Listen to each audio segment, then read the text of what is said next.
بسم اللہ الرحمن الرحیم۔ ایک سوال پوچھا جاتا ہے کہ کیا کرائے کے مکان پر یا دکان پر جو ڈپازٹ جمع کروائی جاتی ہے اس ڈپازٹ پر خمس ہوتا ہے یا نہیں؟ تو اس سلسلے میں گزارش یہ ہے کہ جب تک یہ پیسہ مالک مکان کے پاس پڑا ہے اس وقت تک تو اس پر خمس نہیں ہوگا۔ اب وہ پیسہ جب واپس ملے گا تو اس میں دو صورتحال پیش آ سکتی ہے کہ عین ممکن ہے کہ آپ نے اتنے کم عرصے کے لیے مکان یا دکان کرائے پر لی ہو کہ ابھی آپ کی خمس کی تاریخ ہی نہیں آئی ہے۔ تو اگر اتنے کم عرصے کے لیے دکان یا مکان کرائے پر لیا ہے 2 مہینے 4 مہینے کے لیے اور ابھی آپ کی خمس کی تاریخ آنے میں مزید مہینہ 2 مہینہ 5 مہینے پڑے ہیں، تو جو ڈپازٹ آپ کو واپس ملے گی اس ڈپازٹ پر اس وقت خمس ہوگا جب آپ کی خمس کی تاریخ آ جائے، اور ظاہر سی بات ہے کہ اس وقت تک یہ پیسے اور یہ رقم آپ کے پاس بچی ہوئی ہو۔ اگر فرض کیجئے کہ خمس کی تاریخ آنے سے پہلے پہلے یہ رقم خرچ ہو گئی تو اس رقم پر بھی کوئی خمس نہیں ہوگا۔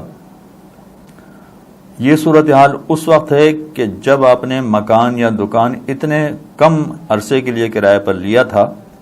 کہ ابھی آپ کی خمس کی تاریخ ہی نہیں آئی ہے۔ آپ نے کرائے پر لیا اور اس کے بعد چند مہینوں کے بعد واپس ڈپازٹ آپ کو واپس مل گئی، اس لیے کہ آپ نے مکان چھوڑ دیا یا دکان چھوڑ دی، تو آپ اپنی خمس کی تاریخ تک انتظار کر سکتے ہیں۔ اگر بچے گا تو خمس ہوگا، نہیں بچے گا تو کچھ نہیں۔ لیکن اگر مکان اور دکان اتنے لمبے عرصے کے لیے کرائے پر لیا گیا ہے کہ جہاں آپ کی خمس کی تاریخ آ چکی ہے، اور لمبے عرصے کا مطلب ہو سکتا ہے 8 سال 10 سال 20 سال کے لیے کرائے پر یہ چیز چل رہی ہے اور ڈپازٹ دی ہوئی ہے آپ نے مالک مکان کو یا دکان کے مالک کو، تو جب تک یہ مالک مکان کے پاس موجود ہے اس ڈپازٹ پر خمس واجب نہیں ہوگا۔ تو خلاصہ یہ بنے گا کہ جب تک ڈپازٹ مالک مکان کے پاس موجود ہوتی ہے اس وقت تک خمس نہیں ہوتا ہے۔ لیکن جب آپ کو واپس مل جائے تو اگر آپ کی خمس کی تاریخ آ چکی ہے، اس کے بعد اگر آپ کو واپس ملا ہے تو پھر آپ کو اجازت نہیں ہے کہ آپ مزید 1 سال انتظار کریں، بلکہ جیسے ہی واپس ملے گی وہ ڈپازٹ ویسے ہی خمس ادا کرنا پڑے گا۔ چاہے وہ مکان آپ نے 10 سال مثلا کرائے پر رکھا اور 10 سال کے بعد ڈپازٹ واپس ملی ہے،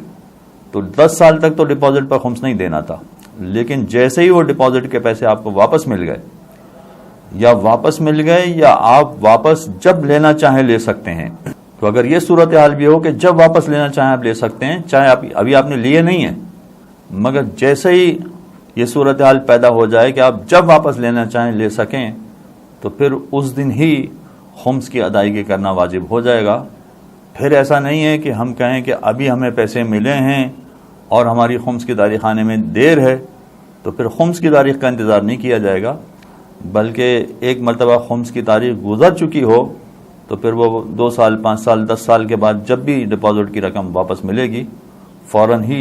وہاں خمس کی ادائیگی کرنا پڑے گی۔ وصلی اللہ علی محمد وآلہ الطاہرین۔ اللہم صل علی محمد وآل محمد۔